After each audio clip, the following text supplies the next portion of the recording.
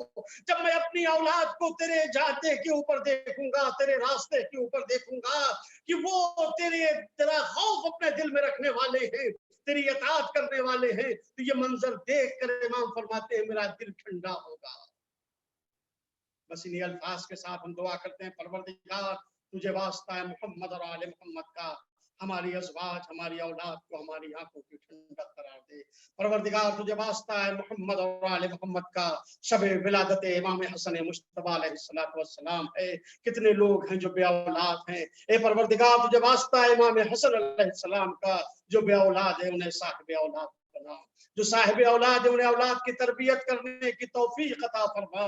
یا اللہ تجھے واسطہ ہے محمد اور آل محمد کا، پرچم اسلام کو سر بلند فرما، پرچم کفر و شرک کو سر نگوں فرما، امام زمانہ کے ظہور میں تعجیل فرما اور ہم سب کو ان کے آوان و انصار میں شمار فرما۔ ربنا تقبل منا انک انت السمیع العلیم، اعوذ باللہ من الشیطان الرجیم، بسم اللہ الرحمن الرحیم، ان اللہ وملائکتہ یصلون علی النبی یا ایھا الذین آمنوا صلوا علیہ وسلموا تسلیما، اللہم صل علی محمد وآل